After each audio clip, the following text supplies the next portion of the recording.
Brought to you by TechnoSpark 20 series smartphones. I'm superhuman. नहीं, इस बार बदलना है हमें, नया चाहिए। तो कौन चाहिए नया? राहुल गांधी। क्यों राहुल गांधी आए थे कभी यहाँ? नहीं, आने वाले बोल रहे हैं। तो बिना उनको मिले, बिना उनको देखे आप राहुल गांधी के साथ? मीडिया पर देख रहे हैं ना उनका काम। हम भारत जोड़ो यात्रा, वो अच्छा काम कर रहे हैं और उनके अंदर कुछ करने की क्षमता है। आप क्या सोचते हो नरेंद्र मोदी के बारे में? मैं नरेंद्र मोदी के बारे में मेरी जाती दुश्मनी नहीं है, लेकिन हमारे समाज के लिए उन्होंने अभी तक किया ही क्या है। वो बोल रहे हैं ना कि ट्रिपल तलाक जैसे उन्होंने। ट्रिपल तलाक से पेट भरेगा आपका?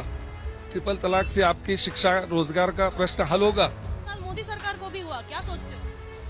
आएंगे तो मोदी सरकार आएंगे तो, क्यों? क्योंकि अच्छा काम करे तो आते ही। वही मैं जानना चाहती हूँ, क्या क्या अच्छा काम है?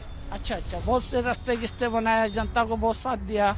न्यूज तक आज पहुंचा है महाराष्ट्र के सांगली के मिरज इलाके में, और ये इलाका इस वजह से महत्वपूर्ण है क्योंकि 2009 में यहाँ पे दंगे हुए थे, लेकिन उसके बाद क्या सांगली और मिरज के हालात बदले हैं, ये इस चुनाव में इस वजह से महत्वपूर्ण है क्योंकि इस बार यहाँ से शिवसेना उद्धव बालासाहेब ठाकरे गुट के उम्मीदवार उतारे गए हैं।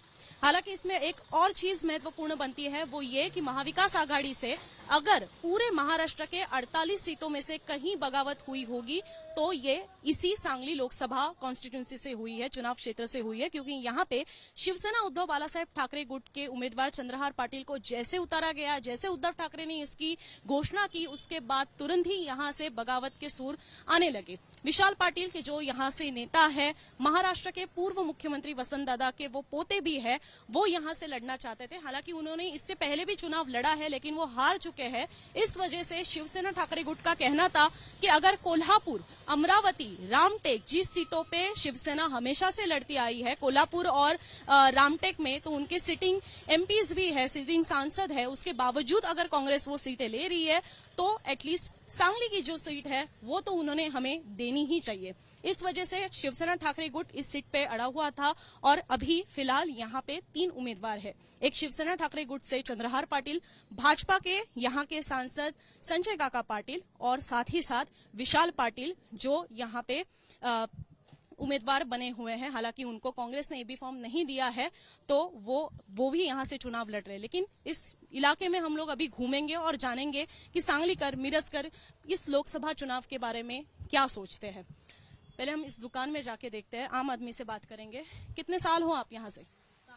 हम इधर पे हमारी शॉप है, मैं शॉप का ऑनर हूँ। लगभग 10 साल हो गए हम इधर पे हैं। और इधर पे जो है ना, विशाल पाटिल का जास्त प्रचार माध्यम से ज्यादा जोर उनका है और विशाल पाटिल जो है वो आना ही आना है। विशाल पाटिल, दर्शकों की जानकारी के लिए, वो निर्दलीय चुनाव लड़ रहे हैं। तो यहाँ पे जो सांगलीकर है, मिरजकर है, या फिर जो स्पेशली मुस्लिम समाज है, वो क्या शिवसेना के पीछे खड़ा रहेगा, ऐसा आपको लगता है? एक्चुअली विशाल पाटिल जो है वो कांग्रेस की एक सीट थी, लेकिन कुछ बड़े नेताओं के कारण से उनकी टिकट कट किया गया है। लेकिन वो उनका पक्ष कांग्रेस ही है, लेकिन उनका चिन्ह चुराया गया है। ये काफी इंटरेस्टिंग बात है क्योंकि विशाल पाटिल जिन्होंने एक्चुअली बगावत की है, और इसके पहले अगर हम महाराष्ट्र में देखें तो जिन कांग्रेस लीडर्स ने यहाँ पे बगावत की थी उनको निलंबित किया गया है 6 साल के लिए, लेकिन ऐसी कार्रवाई विशाल पाटिल के ऊपर नहीं हुई है। इस वजह से भी ये बहुत ऐसी चर्चा होती है कि क्या कांग्रेस विशाल पाटिल को चुपके से सपोर्ट कर रही है। लोगों से भी जानकारी लेते हैं। कितने साल से हो आप यहाँ पे? 20 साल से। 20 साल। तो ये बार वोटिंग करने वाले हो ना? हाँ। क्या सोचते हो, सांगली में किसकी हवा है? मिरज हवा का क्या है, विशाल पाटिल ही है इधर तो। तो मोदी सरकार तो यहाँ पे कहती है कि उन्होंने विकास किया है, कि आपको विकास दिखा? कुछ भी नहीं। कुछ भी नहीं। क्या आपके नजर के हिसाब से क्या विकास है? विकास मतलब कुछ है ही नहीं डेवलपमेंट मेरज में तो। तो मतलब वही मैं पूछ रही हूँ कि क्या डेवलपमेंट होनी चाहिए? उनके जो खासदार थे संजय काका पाटिल, वो तो हमें 10 साल हुआ कहीं नजर ही नहीं आए। हाँ, कुछ विकास का तो लंबे उनसे जो खासदार निधि आई थी जो बीच में, तो उन्होंने उसका भी कुछ यूज नहीं किया। यानी 5,000 कुछ तो आए थे, तो उसमें के खाली 49 लाख उसने यूज में लिया है, बाकी सब वैसे ही गए। तो आप मोदी सरकार के बारे में, नरेंद्र मोदी के बारे में क्या सोचते हैं? नहीं, इस बार बदलना है हमें, नया चाहिए। तो कौन चाहिए नया? राहुल गांधी। क्यों राहुल गांधी आए थे कभी यहाँ?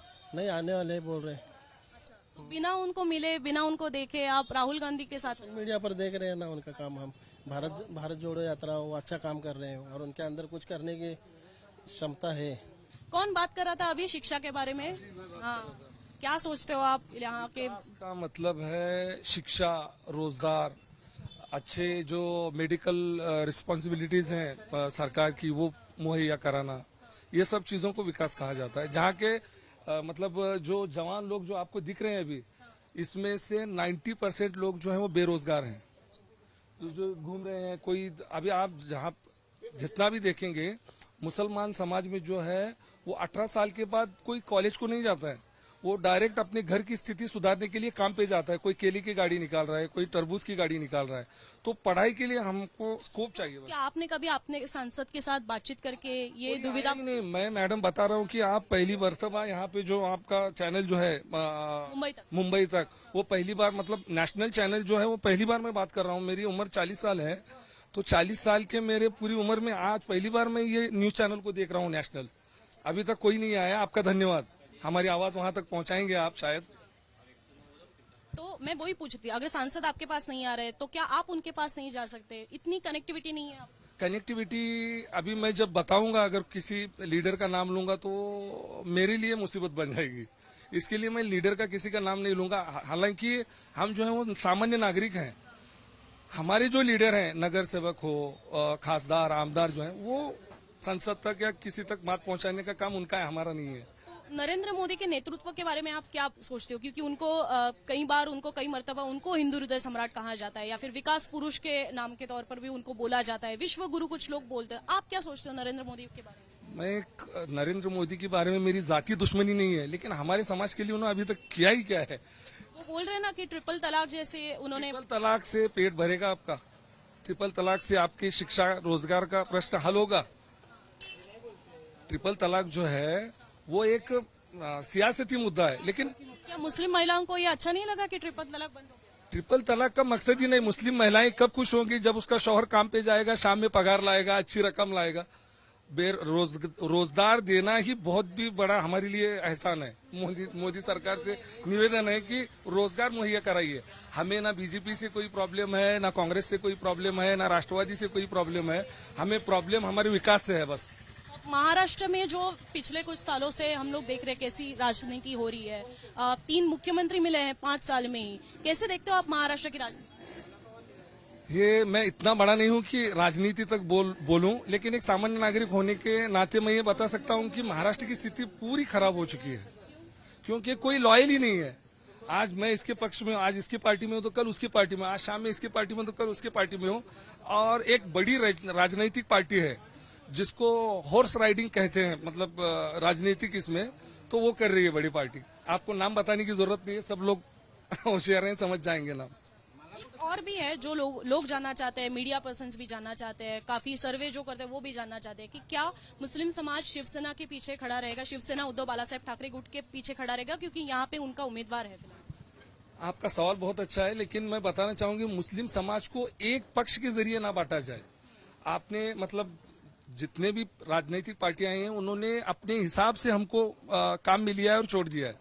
मैं आपको नाम नहीं बताऊंगा पार्टियों का, लेकिन जो विकास करेगी पार्टी, क्योंकि हम भी इतने पागल नहीं है कि कोई विकास ना करे, सिर्फ वो हमारे लिए अच्छा बोल रहा है बस, तो उसके हक में हम मतदान करेंगे, ऐसा कुछ नहीं है। उद्धव ठाकरे के बारे में आप क्या सोचते हैं? उद्धव ठाकरे एक अच्छे मुख्यमंत्री थे, क्योंकि कोरोना काल में हमने उनका काम देखा है, बहुत अच्छा किया उन्होंने। अभी आगे देखेंगे। अभी आप जब वोटिंग करने जाओगे तो आप क्या सोचोगे इस मुद्दे को लेकर मैं वोट करने वाला हूँ? ऐसा कौन सा मुद्दा है? सब मुद्दा मतलब बहुत सारे मुद्दे हैं और इसमें बीजेपी का कुछ ये नहीं है, तो कांग्रेस को हम वोट डालना चाहेंगे। तो कांग्रेस का तो फिलहाल कोई उम्मीदवार ही नहीं है, इसलिए तो विशाल पाटिल जो हमारी उम्मीदवार है उनको वोट देंगे। लेकिन कांग्रेस तो चंद्रहार पाटिल मतलब जो शिवसेना ठाकरे गुट है उनके साथ है। सही बात है, लेकिन हमारा मत तो ये है कि हम विशाल पाटिल को वोट देंगे। तो उनका कैसा है, उनका जो चिन्ह है वो लिफाफा है, तो हम उनको वोट देंगे। और देखना चाहते हैं कि जो उनके दादा का जो खून है, मतलब जो वसंत दादा जो काम करके गए सांगली जिले में, हम ऐसी अपेक्षा रखते हैं कि वही भी अच्छा काम करेगी, इसलिए हम विशाल दादा को सपोर्ट करते हैं, उनको वोट करें। नरेंद्र मोदी के नेतृत्व के बारे में आप क्या सोचते हैं? पिछले 10 साल से उनकी सरकार है। तो हम नरेंद्र मोदी का तो कुछ बोलना चाहते नहीं चाहते, क्योंकि हम युवा ये लोग हैं, हम मतलब दिल्ली लोग हैं, तो उसमें ज्यादा बोलना नहीं चाहते नरेंद्र मोदी के बारे में। लेकिन विशाल दादा को वोट करेंगे। कौन सी विचार? विशाल दादा। विशाल दादा को वोट करेंगे। अच्छा, तो उनका कहना है वो विशाल दादा को ही वोट करेंगे, जो कि यहाँ से निर्दलीय उम्मीदवार है। वो उनको हालांकि कांग्रेस ने सीट नहीं दी है, यहाँ पे सीट नहीं, उनको उम्मीदवारी नहीं दी है। दादा, कितने साल से काम कर रहे हो आप यहाँ पे? कितने साल से हो आप यहाँ पे मिरज में? मिरज में हाँ। मिरज में कब आए आप? हम अब 10 साल हुआ। 10 साल हुआ। हाँ। तो 10 साल मोदी सरकार को भी हुआ, क्या सोचते हो? आएंगे तो मोदी सरकार आएंगे तो, क्यों? क्योंकि अच्छा काम करे तो आते ही। अच्छा, वही मैं जानना चाहती हूँ, क्या क्या अच्छा काम किया उन्होंने? अच्छा, बहुत से रास्ते गिस्ते बनाया, जनता को बहुत साथ दिया, अच्छा है। तो आप बाकी के नेताओं के बारे में क्या सोचते हो, जैसे राहुल गांधी है? अब उनके बारे में आप क्या सोचते हो? अब ये देखो, ये लीड है, ये वो नहीं बोल सकते कौन आएगा कौन नहीं आएगा, वो हम। लेकिन आप उस नेतृत्व के बारे में क्या सोचते हो? मैं वो बात कर रही हूँ। उन्होंने अभी फिलहाल भारत जोड़ो यात्रा भी निकाली है, महाराष्ट्र में भी आए थे वो। सभी अच्छे हैं, नेता सभी अच्छे हैं, तो फिर मतलब क्या बुरा क्या है? बुरा कुछ नहीं है, सभी अच्छा है, सभी अच्छा है। सब कुछ अच्छा है। वोट डालोगे आप? वोट इंशाल्लाह डालेंगे तो। तो आपको क्या लगता है सांगली में किसकी हवा है? अब ये नहीं बोल सकते हम, आप बात तो करते रहोगे ना लोगों से? लोगों से बात नहीं करते, हम इस बारे में हमें चर्चा नहीं करते। राजनीति के बारे में चर्चा ही नहीं करते। अभी हम ये काम कर रहे तो राजनीति की चर्चा कैसा करेंगे? तो महाराष्ट्र की राजनीति के बारे में आप क्या सोचते हैं? आएंगा तो। नहीं, सोचते क्या हो? पिछले 3 साल में जो भी हुआ है महाराष्ट्र, अच्छा है, अच्छा है। दो जो ये है पॉलिटिकल पार्टीज है वो टूटी है।